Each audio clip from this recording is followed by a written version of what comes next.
Welcome! In this video, we'll introduce you to the Salary Cost Transfer, or SCT tool in UC Path. Whether you're using SCT for the first time or just need a refresher, this training will walk you through what it is and how to navigate it effectively. Let's start with a common scenario. Imagine an employee's pay was charged to the wrong funding source. You've been asked to correct it and move that salary to the right account. That's exactly where the SCT tool comes in. In this video, you'll learn how to initiate an SCT, explore the key sections of the SCT page, and gain helpful tips to complete the process accurately and confidently. To access the SCT tool in UC Path, start by selecting the General Ledger Administration homepage and then the General Ledger Tasks tile. When the General Ledger Tasks page opens, use the navigation collection on the left and select Cost Transfer. This will open a list of SCT-related pages, such as Process Salary Cost Transfer and Review Salary Cost Transfer. Choose the action that matches your task, whether you're entering a transfer, reviewing an entry, or checking the status. The new tool focuses on the processing of unrestricted and restricted funds and work study.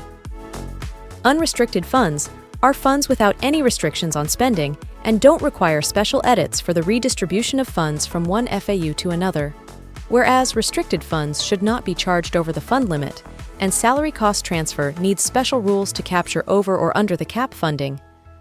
Finally, work study, they are funded by financial aid programs, automated to split between financial aid and departmental share and update the work study balances.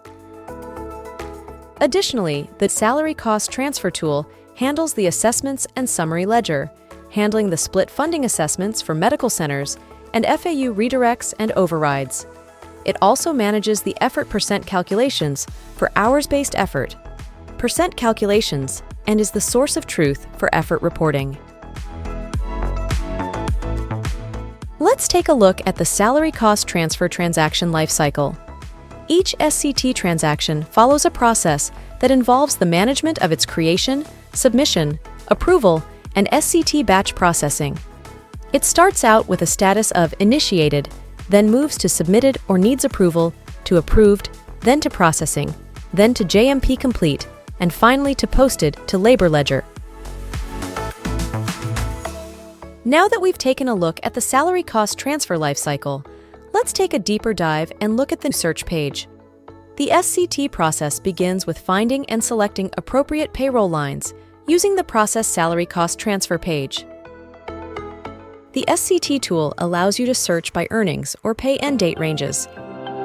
Optionally, you can use search criteria including earnings code and location FAUs.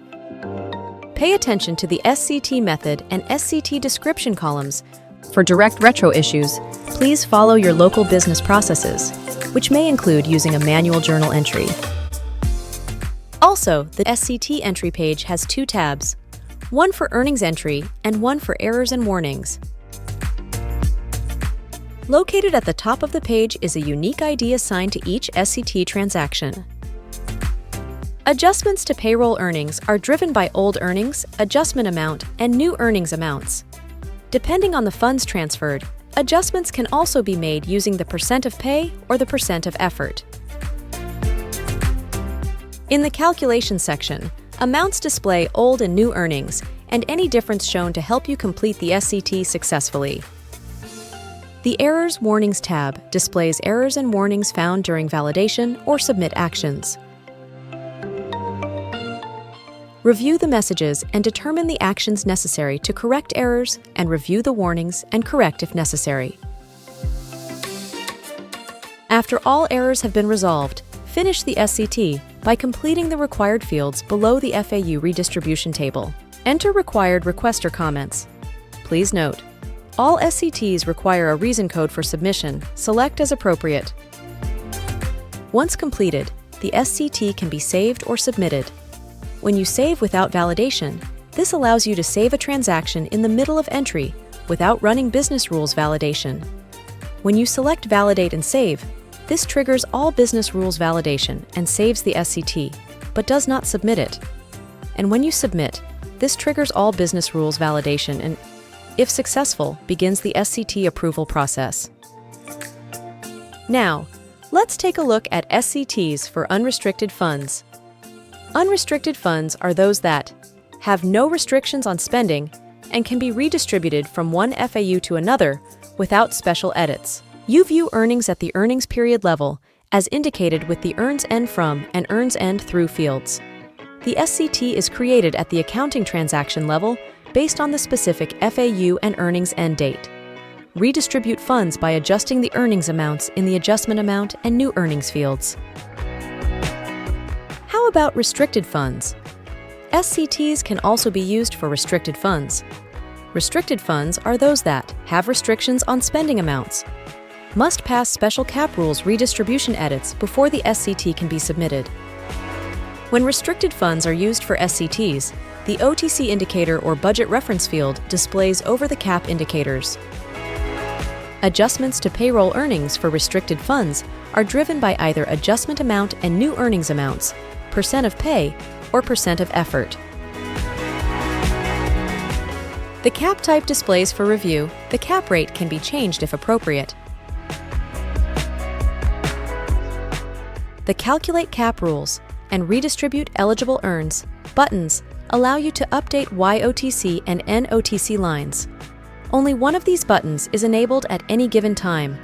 NOTC lines are entered first.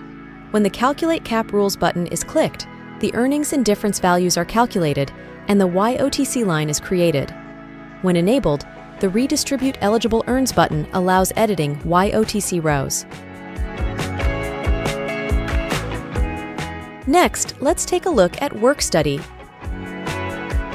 Work study funds are those that are provided by financial aid programs, and ones used to charge and share expenses with departments who are eligible for financial aid. Work study SCTs have options at the SCT level for applying, reapplying, modifying just funds, removing work study, and the ability to apply options by earning codes group at the line level. Apply work study is enabled when a work study split wasn't applied prior to SCT or the work study award balance ran out and has been replenished. Leave as is allows users to change funding without changes to work study portion of earnings. The reapply option enables the user to recalculate the work study split or position pool ID changes. Remove work study allows users to move all work study fund distributions to non-work study funds. The flexible option allows users to pick different work study options at the individual line level by earnings code group. Work study indicator identifies different work study split types. W indicates a full work study split with a sufficient balance. D indicates a full department split with a sufficient balance. Y indicates a partial split to a department share of non-work study funds. P indicates a partial split to the work study share. S indicates a partial split to the department share of work study funds. X indicates a split, refusal with no balance. Z indicates an FAU error. The line level work study option defaults to the header level work study selection. The current work study balance is retrieved dynamically from the award balance record. The position pool ID value is also displayed. Position pool ID in the Other Details tab is the same as in the header. Depending on the SCT data changes made, this position ID value will be automatically updated. And finally, let's review the Salary Cost Transaction page. You can review and update SCTs from the Review Salary Cost Transfer page. Use any of the search fields, including Search by Transaction ID, or by the employee ID or name, or by any of the different date type fields, including SCT creation date or earnings period, or search by SCT transaction status or last process date. But remember, search results are driven by security access. Transaction status and last batch process date are displayed. When the status field displays labor ledger completed, the process date shows when the transaction was sent to the campus GL.